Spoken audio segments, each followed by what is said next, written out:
Hello everyone, আপোনালোক কোনমছিলো আজি মোৰ আহিছে ফ্লিপকাৰ্টৰ পৰা এটা পাৰ্চেল আৰু পাৰ্চেলটোত মই দুটা বুকছ অৰ্ডাৰ দিছিলোঁ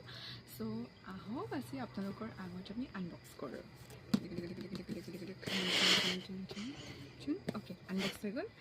Wow, I'm so excited and I'm very happy কি মই আচলতে ভবা নাছিলোঁ দেই বুকছ দুখনৰ মানে ভলিউমটো ইমান ডাঙৰ হ'ব বুলি কিন্তু বহুতেই বেছি ডাঙৰ মানে এতিয়া পঢ়ি শেষ কৰিম এইটো আচলতে এই বুকছ দুখন মই ইনষ্টাগ্ৰামত বহুত দিন আগৰ পৰা মই দেখি আছিলোঁ কিন্তু অৰ্ডাৰ দিব পৰা নাছিলোঁ আৰু ফাইনেলি মই অৰ্ডাৰ দিলোঁ চাওঁচোন কেনেকুৱা হয় পঢ়ি আৰু পঢ়ি মই আপোনালোকক ৰিভিউ দিম আৰু আপোনালোকে যদি কোনোবা পঢ়িছে এই দুখন বুকছ তেতিয়াহ'লে কমেণ্ট কৰিবলৈ নাপাহৰিব আপোনালোকে পঢ়ি কেনেকুৱা পালে চ' অ'কে ডেটছ ফৰ টুডে